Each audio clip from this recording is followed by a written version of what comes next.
Land lord ಇನ್ನೇನು ಕೆಲವೇ ದಿನಗಳು ಮಾತ್ರ ಬಾಕಿ ಇದೆ ರಿಲೀಸ್ಗೆ. ಸೊ ಎಲ್ಲ ಕಡೆ ಸಾಕಷ್ಟು ಸದ್ದು ಸುದ್ದಿ ಮಾಡ್ತಾ ಇರುವಂತಹ ರೋಮಾಂಚಕ ಸಾಂಗು.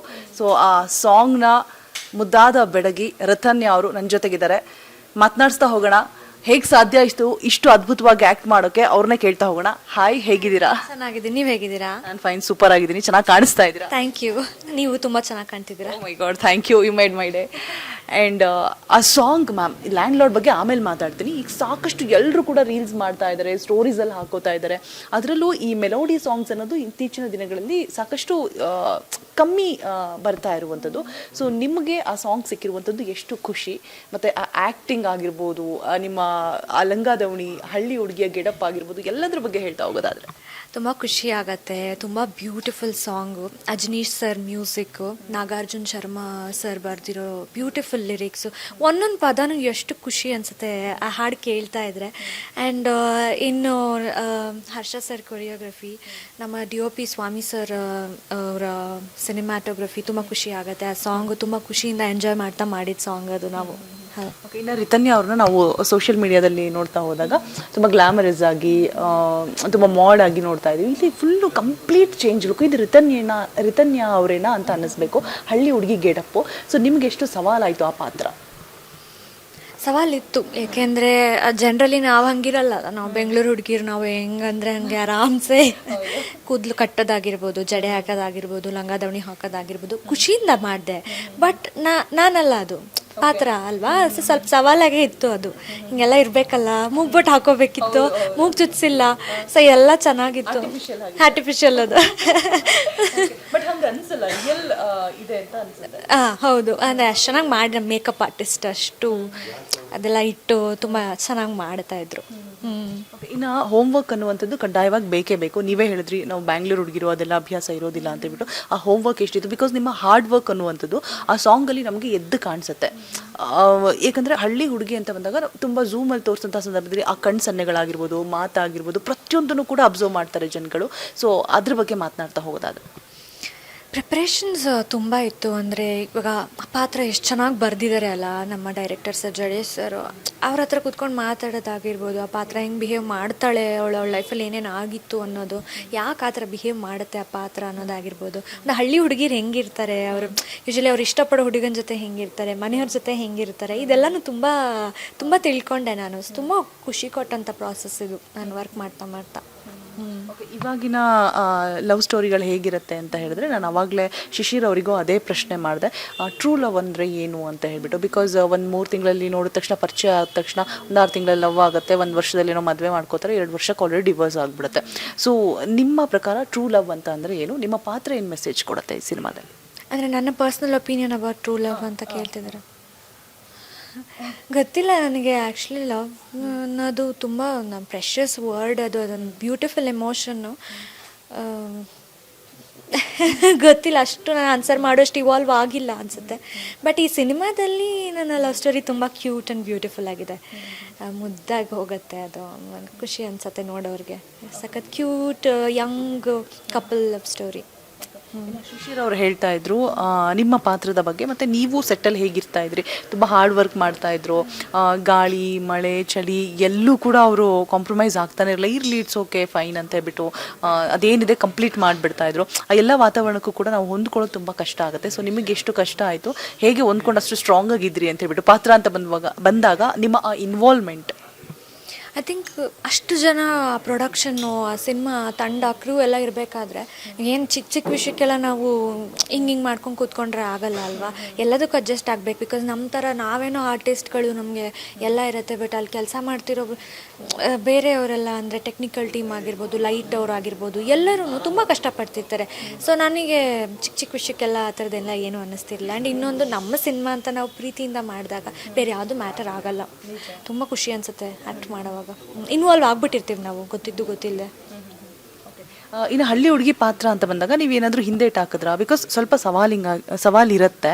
ಮತ್ತು ಎಲ್ಲ ಹುಡುಗಿರಿಗೂ ಇವಾಗ ಹೀರೋಯಿನ್ಸಿಗೆ ಮೋಸ್ಟ್ ಆಫ್ ಆಲ್ ಹೇಗೆ ಅಂದರೆ ತುಂಬ ಗ್ಲಾಮರಸ್ ಆಗಿ ಕಾಣಿಸ್ಕೋಬೇಕು ಅನ್ನುವಂಥ ಆಸೆ ಇರುತ್ತೆ. ಸೊ ನಿಮಗೆ ಏನು ಅನ್ನಿಸ್ತು, ಪಾತ್ರ ನಿಮ್ಮ ಬಳಿ ಬಂದಿದ್ದು ಹೇಗೆ, ನೀವು ಹೇಗೆ ತಗೊಂಡ್ರಿ?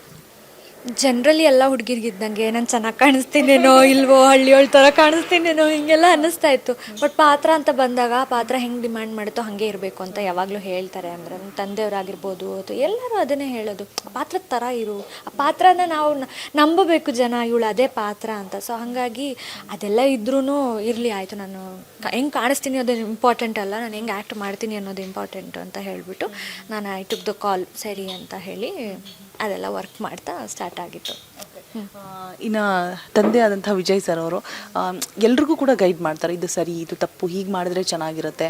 ಸೊ ಆ ಥರ ನಿಮಗೆ ಹೇಳಿರುವಂತಹ ಕಿವಿ ಮಾತುಗಳು, ನೀವು ಅದನ್ನು ತೊಗೊಂಡು ತಿದ್ಕೊಂಡು ಹೋಗಿರುವಂಥ ಒಂದಷ್ಟು ಸನ್ನಿವೇಶಗಳು, ಸೆಟ್ನಲ್ಲಿ ನಡೆದಂಥ ಘಟನೆಗಳನ್ನ ಎಕ್ಸ್ಪ್ಲೇನ್ ಮಾಡ್ತಾ ಹೋಗೋದಾದರೆ ನಿಮ್ಮ ತಂದೆಯಿಂದ ನೀವು ಕಲಿತಂತಹ ಆ್ಯಕ್ಟಿಂಗ್ ಪಾಠ ತುಂಬ ಇದೆ. ಯಾಕೆಂದರೆ ನಾನು ಪ್ರತಿಯೊಂದು ಚಿಕ್ಕ ಚಿಕ್ಕ ವಿಷಯನೂ ಕೇಳ್ತೀನಿ, ಇದು ಯಾವ ಥರ ಮಾಡ್ತೀರಾ ಅಂತ. ಅವ್ರು ಆ್ಯಕ್ಟ್ ಮಾಡಬೇಕಾದ್ರೂ ಅಷ್ಟೇ, ಇದು ಹೆಂಗೆ ಮಾಡ್ತೀಯಾ, ಅದು ಯಾವ ಥರ ಮಾಡ್ತೀರಾ ಅಂತೆಲ್ಲ ಕೇಳ್ತಾ ಇರ್ತೀನಿ.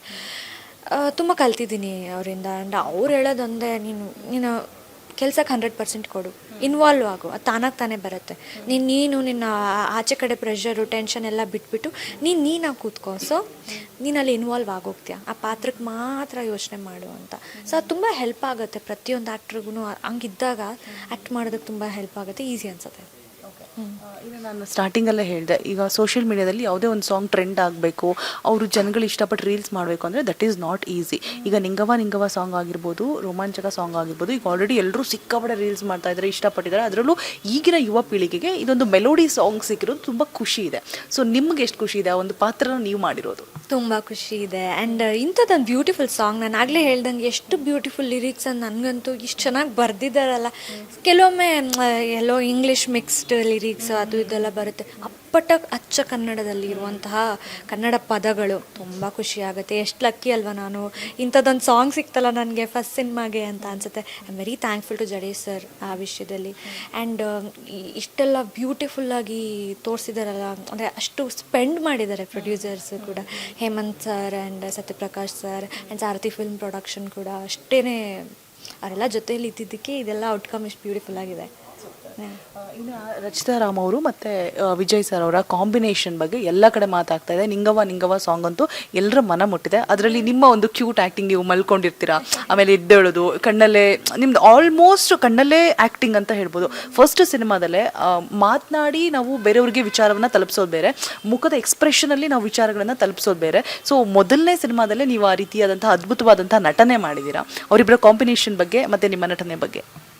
ಅವರಿಬ್ಬರು ಕಾಂಬಿನೇಷನ್ ಹೇಳಬೇಕಂದ್ರೆ ಸೂಪರ್ ಕ್ಯೂಟ್, ಅದು ಮುದ್ದಾಗಿದೆ. ಅವರ ಆಫ್ ಸ್ಕ್ರೀನ್ ಕೂಡ ಅಂದರೆ ಶೂಟ್ ಮಾಡಬೇಕಾದ್ರೂ ಕೂಡ ಅಷ್ಟು ಮುದ್ದು ಅನ್ನಿಸ್ತಾರೆ. ನೋಡೋಕ್ಕೆ ಇವರಿಬ್ಬರು ರಿಯಲ್ ಕಪಲ್ ಥರ ಕಾಣಿಸ್ತಾರಲ್ಲ ಅನ್ನಿಸ್ತಿತ್ತು. ಶೂಟ್ ನಡಿಬೇಕಾದ್ರೂ ಅಷ್ಟೇ ನಾನು, ನೀವು ಎಷ್ಟು ಕ್ಯೂಟಾಗಿ ಕಾಣಿಸ್ತಾ ಇದ್ದೀರಾ ಅಂತ ಹೇಳ್ತಾ ಇದ್ದೆ. ಆ್ಯಂಡ್ ಇನ್ನು ಸಾಂಗ್ ಬಗ್ಗೆ ಹೇಳಬೇಕಾದ್ರೆ ಆ ಶೂಟ್ ಮಾಡ್ತಾನೆ ಸಿಕ್ಕಾಪಟ್ಟೆ ಎಂಜಾಯ್ ಮಾಡ್ಕೊಂಡು ಮಾಡಿದ ಸಾಂಗ್. ಶೂಟ್ ಮಾಡ್ತಿದ್ರೆ ಎಲ್ಲರೂ ಸುತ್ತ ನಗಾಡೋರು, ಅಷ್ಟು ನಗಿಸ್ತಿದ್ರು. ಆ್ಯಂಡ್ ಖುಷಿ ಅನಿಸುತ್ತೆ ಆ ಸಾಂಗು. ಆಮೇಲೆ ಅದು ಅಷ್ಟು ಹಿಟ್ಟಾಗಿರೋದು, ಎಲ್ಲರೂ ಅಷ್ಟು ರೀಲ್ಸ್ ಮಾಡ್ತಾ ಇರೋದು ತುಂಬ ಖುಷಿ ಅನಿಸುತ್ತೆ. ಇನ್ನು ರಚಿತಾ ಮ್ಯಾಮಿಂದ ಏನಾದರೂ ಕಲ್ತ್ರೆ, ಅವ್ರು ಏನಾದರೂ ಇನ್ಸ್ಟ್ರಕ್ಷನ್ಸ್ ಕೊಡೋದು, ಆ್ಯಕ್ಟಿಂಗ್ ಬಗ್ಗೆ ಏನಾದರೂ ಹೇಳೋದು, ಹೀಗೆ ಮಾಡಿದ್ರೆ ಚೆನ್ನಾಗಿರುತ್ತೆ, ಆ ಥರ ಏನಾದರೂ ಸೆಟ್ಟಲ್ಲಿ ಹೇಳಿದ್ದುಂಟಾ ನಿಮಗೆ? ಅಂದರೆ ತುಂಬ ಕಲ್ತಿದ್ದೀನಿ ಅವರಿಂದ. ಈಗ ಅವರು ಹೇಳೋದಕ್ಕಿಂತ ಜಾಸ್ತಿ ಅವ್ರು ಹೆಂಗೆ ಆ್ಯಕ್ಟ್ ಮಾಡ್ತಾರೆ ಅಂತ ನಾನು ಅಬ್ಸರ್ವ್ ಮಾಡ್ತಿದ್ದೆ. ಅವ್ರು ತುಂಬ senior actress, very beautiful, very gorgeous.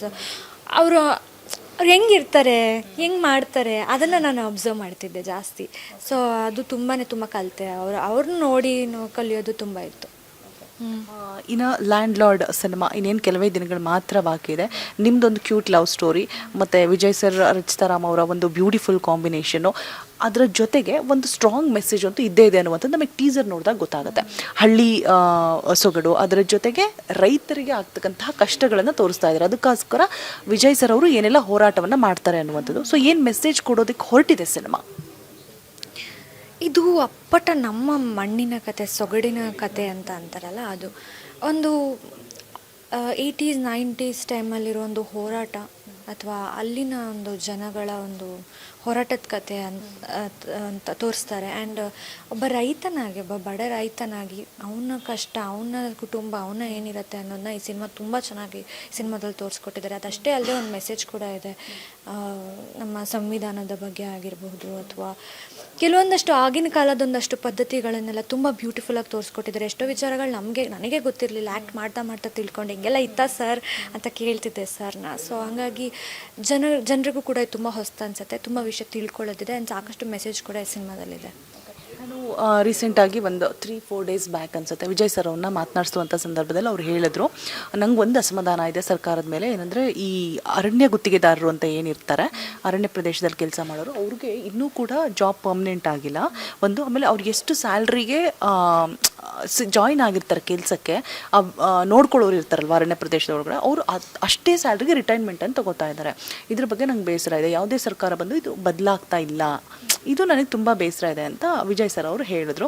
So ಈ ವಿಚಾರ ನಿಮಗೆ ಗೊತ್ತಿದೆಯಾ? ನಿಮಗೆ ಬೇಸರ ಇರೋದಾದರೆ, ಅಂದರೆ ಈ ರೈತರ ಸಂಬಂಧಪಟ್ಟ ಹಾಗೆ, ಈ ಗುತ್ತಿಗೆದಾರರಿಗೆ ಸಂಬಂಧಪಟ್ಟ ಹಾಗೆ ಆ ಥರ ಏನಾದರೂ ನಿಮಗೆ ಬೇಸರ ಇರೋದು ಉಂಟಾ? ಬಿಕಾಸ್ ಈ ಸಿನಿಮಾ ಮಾಡಿರೋದ್ರಿಂದ ಕೇಳ್ತಾ ಇದ್ದೀರಿ.